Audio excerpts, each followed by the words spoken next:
Scientist द्वारा meditation करने वालों के ब्रेन पर एक रिसर्च की गई और उसमें ये देखा गया है कि जो लोग रेगुलर बेस पर मेडिटेशन करते हैं उनके ब्रेन में ग्रे मैटर का वॉल्यूम ज़्यादा होता है। अभी ग्रे मैटर क्या होता है? देखो, हमारा जो ब्रेन होता है वो मेनली दो टिश्यूज मिलकर बना होता है, जिसमें 60% पार्ट व्हाइट मैटर का होता है और 40% पार्ट ग्रे मैटर का होता है। और इसी 40% पार्ट में हमारे ब्रेन के ज़्यादातर न्यूरॉन्स होते हैं। और ये ग्रे मैटर हमारे ब्रेन का वो पार्ट है जो कि रिस्पॉन्सिबल होता है memory, decision making, self control. और इंसानी दिमाग में ग्रे मैटर जितना ज़्यादा रहेगा हमारा ब्रेन उतना ही ज़्यादा जवान रहेगा, आपकी मेमोरी तेज होगी और हम बेटर डिसीजन ले पाएंगे। देखो, हमारे ब्रेन में न्यूरॉन्स के कनेक्शन से बहुत सारे नेटवर्क्स बनते हैं और इन्हीं में से एक नेटवर्क है DMN, डिफॉल्ट मोड नेटवर्क। और ये जो नेटवर्क होता है ये हमें प्रेजेंट के बारे में सोचने नहीं देता है और पास्ट और फ्यूचर के बारे में सोचने पर मजबूर करता है। यानी कि ये जितना कम एक्टिव रहेगा हमारा फोकस एक टाइम पर उतना ही ज्यादा रहेगा, हमारी कॉन्सेंट्रेशन इंप्रूव होगी। और रिसर्च में ये भी देखा गया है कि जो लोग रेगुलर बेस पर मेडिटेशन करते हैं उनके DMN में बहुत ही कम एक्टिविटी होती है। और रिसर्च में ये भी देखा गया है कि जो लोग मेडिटेशन करते हैं उनके हिप्पोकैम्पस की कॉर्टिकल थिकनेस बड़ी होती है। हिप्पोकैम्पस हमारे ब्रेन का वो पार्ट होता है जो कि मेजर प्रोसेस जैसे कि लर्निंग, मेमोरी में बहुत इंपॉर्टेंट रोल अदा करता है। मेडिटेशन के फायदे के बारे में अगर हम बात करने बैठेंगे तो 2 घंटे हो जाएंगे और वो मुझे आपको बताने की जरूरत बिल्कुल भी नहीं है। इस वीडियो का मेन पर्पस ये है कि मैं आपको कुछ ऐसे मेडिटेशन के बारे में बताऊंगा जिससे कि आपका माइंड बहुत ज्यादा शार्प हो जाएगा, आपकी अवेयरनेस, आपकी मेमोरी बहुत ज्यादा बढ़ जाएगी और आप एक अलग इंसान के रूप में निखरोगे। दोस्तों, मेडिटेशन करने की कई सारी टेक्निक्स होती है, लेकिन इस पूरी दुनिया में जितनी भी टेक्निक्स है उन सभी टेक्निक्स को 2 कैटेगरी में डिवाइड किया गया है। पहला है फोकस्ड अटेंशन मेडिटेशन, दूसरा है ओपन मॉनिटरिंग मेडिटेशन। और इन दोनों ही कैटेगरी से हम मेडिटेशन के 2 टेक्निक उठाएंगे जिससे कि आपका माइंड बहुत ज्यादा शार्प हो जाएगा, आपकी कॉन्सेंट्रेशन का जो लेवल है वो काफी ज्यादा इंप्रूव हो जाएगा इन्हें करने के बाद में। पहले हम बात करते हैं ये फोकस्ड अटेंशन मेडिटेशन क्या होता है। इस टाइप के मेडिटेशन में आप किसी एक चीज पर फोकस करते हो, वो चाहे बाहर की चीज भी हो सकती है, हमारी बॉडी के अंदर की चीज भी हो सकती है, जैसे कि सांस, हमारी बॉडी का कोई सा पार्ट, कोई सा मंत्र, विजुअलाइजेशन, कई तरह की चीजें हो सकती है। और जैसे जैसे आपकी अटेंशन उस पर्टिकुलर चीज पर स्ट्रॉन्ग होने लगती है वैसे वैसे आपका डिस्ट्रैक्शन कम होने लगता है। और दुनिया के ज्यादातर मेडिटेशन इसी कैटेगरी में आते हैं, जैसे कि समाधा, जैन, चक्रा मेडिटेशन, साउंड मेडिटेशन, मंत्रा मेडिटेशन, प्राणायाम और भी कई सारे हैं। लेकिन इस वीडियो में बात करेंगे त्राटका मेडिटेशन के बारे में और प्राणायाम के बारे में। हम बात करें त्राटका मेडिटेशन के बारे में उससे पहले हम एक छोटा सा एक्सपेरिमेंट करते हैं। आपको सामने एक इमेज दिख रही होगी, इसमें कई सारे ऐसे बिंदु होंगे जो कि कभी सफेद कभी काले रंग में ब्लिंक कर रहे होंगे।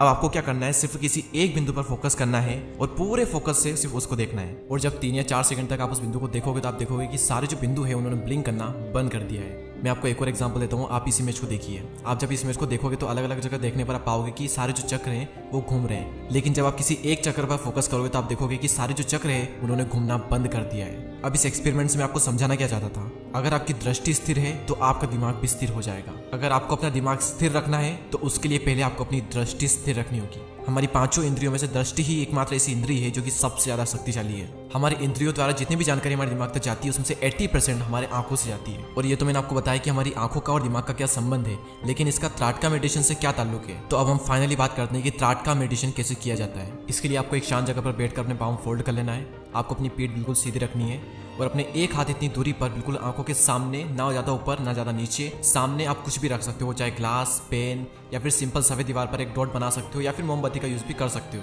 तो अपने एक हाथ की दूरी पर आंखों के बिल्कुल सामने, ना दाएं ना बाएं ना ऊपर ना नीचे, बिल्कुल सामने कोई बिंदु रखें या फिर कुछ भी चीज रख लें और उसको आपको देखते रहना है। और अगर आप मोमबत्ती का यूज कर रहे हैं तो ध्यान रहे कि रूम में हवा नहीं चलनी चाहिए, वरना आपका ध्यान जो है वो भटकेगा। तो कुछ भी सामने रख दें और अपनी आंखों से उस चीज को बिल्कुल सीधे सीधे देखते रहें। और याद रहे आपको पलक नहीं झपकानी। अगर आपको लगता है कि पलक झपकने ही वाली है तो आंखें तुरंत बंद कर लें और आंखें बंद करने के बाद में भी आपको इमेजिनेशन में एकदम सीधे सीधे वो चीज देखते रहनी है। 10 सेकंड बाद धीरे धीरे आंखें खोलें और सामने आपको फिर से वही चीज दिखनी चाहिए।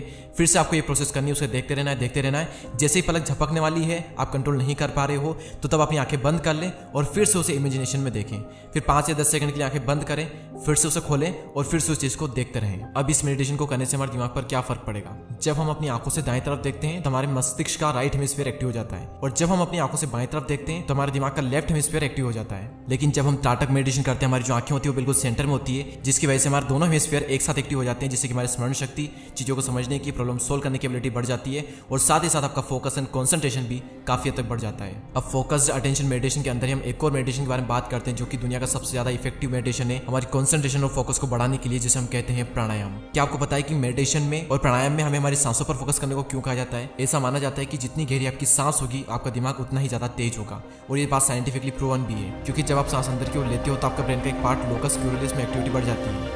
और जब आप सांस छोड़ते हो तो आपके लोकस कोरिलेस में एक्टिविटी कम हो जाती है। इसी तरह जब कोई इंसान छोटी छोटी सांसें लेता है तो ब्रेन का यह जो पार्ट है ये हाइपर एक्टिव हो जाता है, जिसके चलते हमारे ब्लड में नॉन एड्रेनल हार्मोन रिलीज होने लगता है और आपका हार्ट रेट और स्ट्रेस लेवल बढ़ने लगता है, जिसके चलते ब्लड में कोर्टिसोल की मात्रा बढ़ जाती है। और कोर्टिसोल एक स्ट्रेस हार्मोन है और इसका हमारे ब्रेन पर बहुत ही बुरा इफेक्ट पड़ता है, क्योंकि ये कई सारे न्यूरॉन्स को डैमेज कर देता है जो कि बहुत ज्यादा रिस्पॉन्सिबल होते हैं याददाश्त और लर्निंग के लिए। और वहीं दूसरी ओर जब आपकी सांसें लंबी और गहरी होती है तब आपका ब्रेन लिमिटेड अमाउंट में नॉन एड्रेनल हार्मोन रिलीज करता है, जिससे कि आपका हार्ट रेट और स्ट्रेस लेवल नॉर्मल रहता है और आपके ब्लड में कोर्टिसोल हार्मोन रिलीज नहीं होता है, जिससे कि आपके ब्रेन के जो न्यूरॉन्स है वो डैमेज नहीं होते हैं और आपका ब्रेन धीरे धीरे और ज्यादा शार्प होने लगता है, आपकी याददाश्त स्मरण शक्ति बढ़ने लगती है। अब यहाँ पर सवाल आता है कि प्राणायाम करने का सही तरीका क्या है, प्राणायाम किया कैसे जाता है। सबसे पहले आपको कंफर्टेबल होकर बैठ जाना है। शुरुआत में आपको नॉर्मल जैसे आप सांस लेते हो वैसे ही लेना है। उसके बाद में आपको थोड़ी लंबी सांसें लेना है और फिर आपको ऐसी सांस लेना है जिससे कि आपका पेट और आपका जो चेस्ट है वो दोनों एक्सपेंड हो जाए। ऐसा करने से आपके ब्लड को सफिशिएंट अमाउंट में ऑक्सीजन मिल जाती है और आपका ब्लड प्रेशर और हार्ट रेट दोनों ही नॉर्मल हो जाएंगे। तो आपको एक लंबी गहरी सांस लेनी है, 5 सेकंड तक उस सांस को होल्ड करना है, उसके बाद में धीरे धीरे उसे मुंह से छोड़ना है। तो प्राणायाम में आपको गहरी सांसें लेते रहना है और अपना पूरा फोकस सांसों पर रखना है। अब इससे होगा क्या, देखो हमारी बॉडी में एक नर्व होती है जिसे हम वेगस नर्व कहते हैं, जो कि हमारी बॉडी के लगभग सभी ऑर्गन से कनेक्टेड होती है और इसका हमारे ब्रेन से और गट ब्रेन से डायरेक्ट कनेक्शन होता है। तो जब आप डीप ब्रीथिंग करते हो तो ये जो नर्व है ये एक्टिव हो जाती है, जिससे कि हमारे सभी ऑर्गन तक सही सिग्नल पहुंचते हैं। तो आपका माइंड शांत और ज्यादा क्लियर होने लगता है। इसी के साथ आपकी जो गट फीलिंग है वो भी इंक्रीज होने लगती है। ये तो हमने बात की फोकस्ड अटेंशन मेडिटेशन के बारे में। अब हम बात करते हैं ओपन मॉनिटरिंग मेडिटेशन के बारे में। इसके अंदर भी हम 2 मेडिटेशन की टेक्निक को लेंगे, जिसमें पहली है विपासना मेडिटेशन, जिसे भगवान बुद्ध करते थे। विपासना का मतलब होता है इनसाइट या फिर क्लियर सीइंग, यानी कि खुद को अच्छे से जानना या फिर समझना। ये मेडिटेशन करने के लिए आपको सबसे पहले एक शांत जगह पर बैठकर अपनी पीठ को सीधा कर लेना है और अगर आपको नीचे बैठने में प्रॉब्लम हो रही हो तो आप किसी चेयर का यूज भी कर सकते हैं। तो बैठने के बाद में आपको सबसे पहले अपने दिमाग को शांत करना है और अपने दिमाग को शांत करने के लिए आपको अपनी सांसों पर फोकस करना है। उसके बाद में आपको अपने आसपास जितनी भी एक्टिविटी हो रही है उन्हें ऑब्जर्व करना है। याद रहे किसी भी चीज पर कोई भी लेवल नहीं लगाना है। एग्जाम्पल के लिए कुत्ते की आवाज आ रही है, गाय की आवाज आ रही है, तो आपको सिर्फ आवाज को सुनना है। ये नहीं सोचना है कि कुत्ते की आवाज आ रही है या फिर वो आवाज कर रहा है, कुछ भी नहीं सोचना है। बस उस आवाज को आपको फील करना है, बस उसे सुनना है। उसी तरीके से हो सकता है कि मेडिटेशन करते करते आपकी पीठ में पेन होने लगे तो आपको सिर्फ पेन को फील करना है, उस पेन को एज अ डिस्ट्रैक्शन नहीं देखना है। अगर आपको सांसों की आवाज आ रही है, आपकी बॉडी में जो भी एक्टिविटी हो रही है वो सारी चीजों को आपको सुनना है, ऑब्जर्व करना है, उनके बारे में कुछ भी नहीं सोचना है। और जैसे जैसे आप इस मेडिटेशन की प्रैक्टिस करते जाओगे आप देखोगे कि किसी भी चीज को देखने का जो नजरिया है वो आपका बदल चुका है और आप हर चीज को एक नई क्यूरियोसिटी के साथ में देखने लग जाओगे। आपकी जो ऑब्जर्वेशन पावर है वो काफी हद तक बढ़ जाएगी इससे करने के बाद में। और इस मेडिटेशन का करने का सबसे बड़ा फायदा यह है कि आप किसी एक चीज पर ठहर पाते हो और आपका जो दिमाग है वो खुलने लगता है। आपका दिमाग इधर उधर नहीं भागता, किसी एक चीज पर ठहर जाता है और आप अपने आप को अच्छे से जान पाते हो कि आपके अंदर चल क्या रहा है। किसी भी चीज को लेकर के आपकी जो थिंकिंग है वो डीप हो जाती है इस मेडिटेशन को करने के बाद में। अब हम बात करते हैं माइंडफुलनेस मेडिटेशन के बारे में और ये मेडिटेशन भी बिल्कुल विपासना मेडिटेशन के जैसा ही। मैं आपको बस फर्क बता देता हूँ कि इसमें और विपासना मेडिटेशन में फर्क क्या है। माइंडफुलनेस मेडिटेशन आप कभी भी कर सकते हो, कहीं पर भी कर सकते हो, कैसे भी कर सकते हो। इसके लिए आपको मेडिटेशन की मुद्रा में बैठने की जरूरत नहीं है, आपको आंखें बंद करने की जरूरत भी नहीं है। आपको बस फुल्ली अवेयर रहना है। आप कहीं पर भी बैठे हो, कहीं पर भी हो,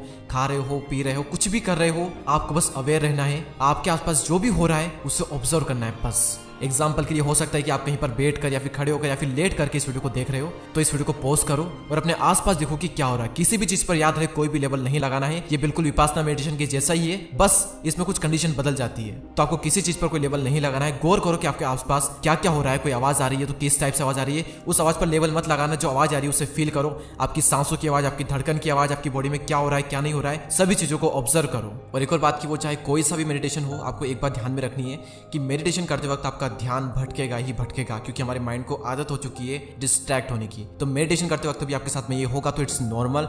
आपको बिल्कुल भी गिल्ट फील नहीं करना है। जैसे आपका ध्यान भटके, आपको लगे कि आपका ध्यान भटक रहा है, आपको तुरंत अपना पूरा फोकस अपनी सांसों पर ले आना है। तो इन मेडिटेशन को करके देखें और प्लीज मुझे कमेंट सेक्शन में बताएं कि इनमें से कौन सा मेडिटेशन आपके लिए सबसे ज्यादा इफेक्टिव साबित हुआ या फिर इनमें से कौन सी टेक्निक आपको सबसे अच्छी लगी और आप उस मेडिटेशन को रेगुलर बेस पर करने वाले हो। इसके अलावा कुछ ऐसी एक्सरसाइज जिनको करके आप अपने ब्रेन को काफी ज्यादा स्ट्रॉन्ग कर सकते हो। तो अगर आपने वो वीडियो नहीं देखा है तो ऊपर आई कार्ड में और डिस्क्रिप्शन में आपको उस वीडियो की लिंक मिल जाएगी। और इन वीडियोस को बनाने के लिए बहुत ज्यादा रिसर्च, बहुत ज्यादा मेहनत और बहुत ज्यादा एडिटिंग लगती है, तो इसके लिए एक लाइक तो बनता ही है। और चैनल को सब्सक्राइब करके बेल आइकन को प्रेस करें ताकि न्यू वीडियो जो है वो आप मिस ना करो। तो इस वीडियो में इतना ही, अगले वीडियो में फिर मिलते हैं। तब तक के लिए जय हिंद, जय भारत।